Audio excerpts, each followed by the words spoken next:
being with us today again. And I get to introduce Christine Clifford, our partner from UMass Medical School. And she's been with the project, oh my God, for at least 5 to 6 years now. Feels like I'm probably overestimating that one, but you've been there from the beginning, Christine. You from the beginning, have an yes. advanced degree in our field in health and policy and public health. And you're here, you've been looking at the program and looking at results. So thank you for being with us, and let me hand you the ball. Great, thank you, Leo. Thank you for having me. I'm gonna share my screen and my slides. Okay, can you all see that? Great. So thank you, Leo, for that introduction. For those of you who don't know me, my name is Christine Clifford. I'm part of the Center for Developmental Disabilities Evaluation and Research at the Shriver Center, which is part of the UMass Chan Medical School.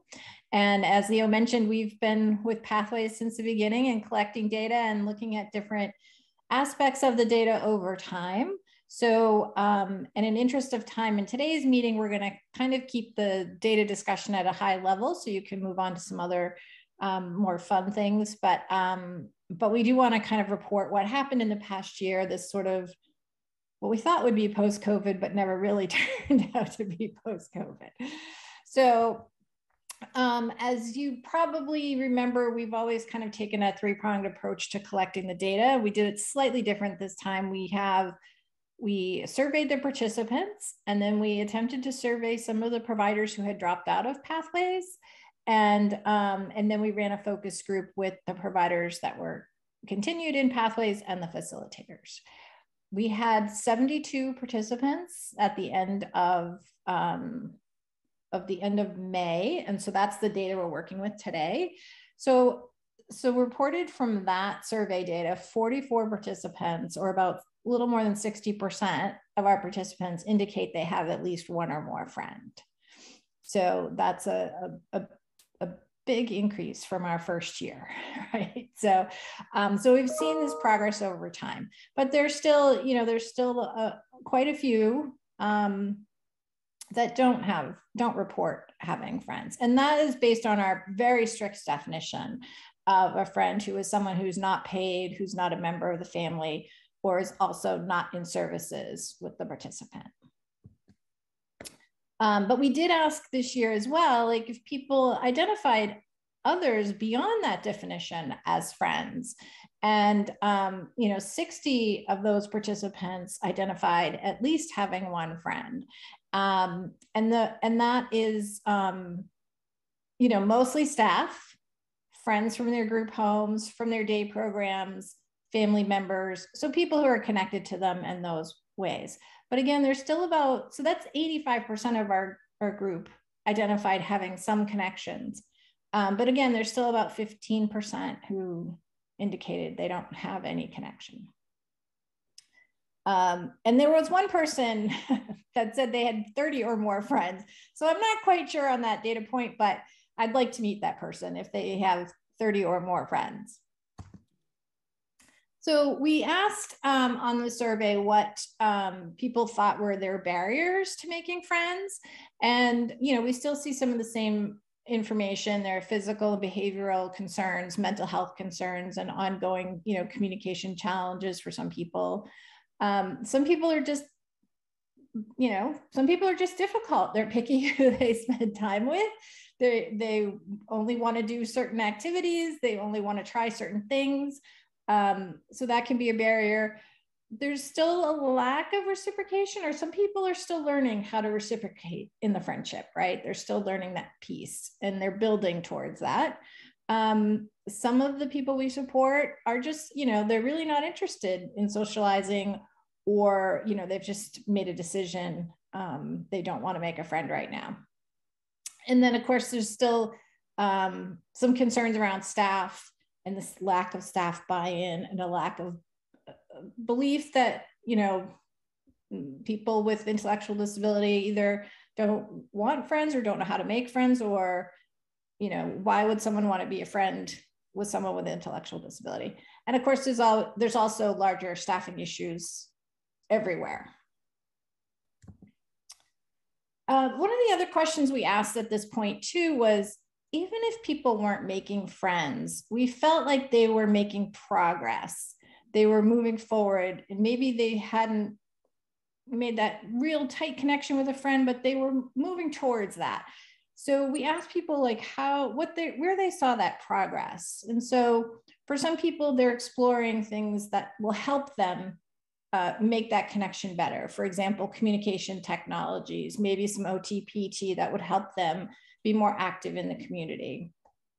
Making sure there's an actual goal in someone's ISP to make sure that there's some very concentrated effort towards making that friend. One person reported they've increased their time in the community from 2 hours to 4 hours, right? So there's this progression for people.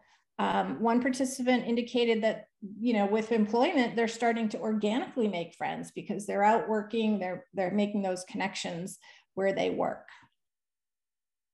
Some people are just learning how to make that conversation and starting conversations with strangers or with others, and then having staff assist them with that.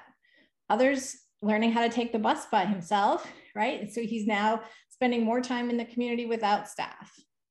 Another participant was provided safety training in the community. So these are all steps towards making those friendships. And then another person reported that there's just an increase in confidence in trying to work through some of these things. So we asked people how they were making, what their top 3 processes were, or their processes were to actually make connections. And there's a lot more data behind this, but I'm just giving you sort of the highlights here. But we asked, how are you actually identifying, social connections? And, the top 3 responses were, we're asking the participant, who do you want to be friends with? Who do you want to hang out with? We're getting feedback from staff and what kinds of positive interactions they see, and from family. We asked, how are you identifying community activities? And we're talking about staff connections and making that connection, having the staff help make that connection, looking at community mapping and person-centered planning. We're talking about how do you identify what their interests are. So we're using interest inventories and person-centered planning and ISPs. And then we talked about, what strategies are you as staff actually using to support the person, when they're in there, and what's working for them. And one of the top responses was, being a regular, right? Going back and back again and trying again, having a one-to-one match. So having that connection with one person that really supports the participant. And again, the staff connections, making sure that, you've got buy-in from the staff. And then what we see as ongoing support needs are, again, staffing ratios, making sure we have the staff to support this, looking at role modeling for the individuals, and, helping train them to understand the reciprocation part of friendship. So that was the participant piece. So we did send a survey to providers who had, who could no longer participate in Pathways. And we did only get 4 responses. So, but I did want to share with you what some of the, responses were. So we asked them why they were no longer participating. And one of them said they had developed their own in-house program, but the others had reported they just don't have the staff or the time, at this point to do that. They did indicate that, the interest surveys and the other tools they received from the facilitators and the one-to-one sessions were really helpful from them. And then, they learned, they got great ideas from other providers, and they reported that, they felt like the community was really willing to work with them, but that, they as providers really needed to set the stage. And again, the ongoing challenges of staffing, we're hearing repeatedly.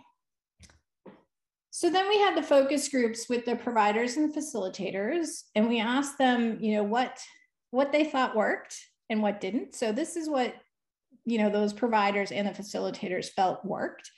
The providers reported that they really enjoyed working with the facilitators, and they kept them honest in that they were they made sure they kept moving forward, and they stayed on task, and they, you know, did what they could do to make sure people kept attempting these connections.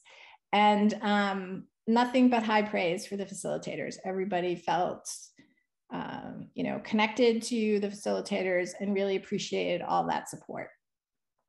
And they appreciated all the tools that Pathways had given them. So the interest surveys, ongoing meetings and discussions, the toolkits, those kinds of things. One of the things that they did report working was the use of technology, and part of that's probably COVID related. But at the beginning of Pathways, we were very hesitant about technology in general and making sure we didn't overuse technology to make connections. But COVID, we've learned through COVID that it can be a useful tool. Friendship is now part of job descriptions, or at least entry level. It's not worked its way completely up through the chain of command, but at least it's part of job descriptions in many providers. Some providers have hired their own community connectors, and staff themselves are actually enjoying a lot of the activities as well. So that's one of the things we've learned, is that if you have staff that wants to try something, it might work better for the participant. And we also, a couple of providers also wanted to comment about the Florence Finkel Fund. If they hadn't had those additional funds, they might not have been able to participate in some activities. So having that extra funding was very helpful. Some of the barriers. So we tried to say, let's not talk about COVID. Let's talk about what else were barriers, because we all know COVID was a barrier, but we just couldn't avoid it. COVID was a barrier. It came in the middle of this project. It was a challenge for everybody. But moving forward, what we have found and what people reported is that one of the things that COVID did was kind of maybe set us back a little bit in terms of we're less willing to take risks and putting us more in that caretaker role and trying to protect people. We were worried if we send them out in the community and they get, they're exposed to the virus, what could happen? So there's a little bit of reduction in risk there, which we'd worked so hard to get over. In some instances, engagement is still limited. So people might attend activities and meet people, but still not going to the next step, still not making that real connection. There's, again, staff shortages, not just, related to Pathways projects, but just on every step of the way. Some providers reported that, they would try to reach out to find activities in community groups, and that some places are just still not physically accessible. There's, you might find an art class somewhere, but it's in a little art studio and you can't get there. So that's still happening. And then the licensure and certification, again, with COVID, relationships are just still not a priority on that end. So there's a little bit of cognitive dissonance, is that the word, between DDS and what, one hand really pushing Pathways and another hand, relationships are not the top priority on that piece. So just to wrap up quickly, what providers would like to see going forward, the regional inclusion networks. So, maintaining those connections to people and having people they can bounce ideas off and work with. Ideas about how they continue to do this in their context of their regular work. How do we make time, continue to make time for this going forward? Ongoing tools, right? Like how, please share more tools with the providers, anything Pathways can share, and the tools that they can now take from the participants that were part of Pathways and start to use with other people they support in their programs. And training. How do they maintain training for their own staff? How do they make sure that, all the new hires are in the loop and that culture has been changed and that it's always talked about and that everybody stays up to date on how to do this and is reminded about it? And in particular, several of the providers mentioned the invitation to engagement training, that was one of their favorites and felt was the most useful for them in training staff.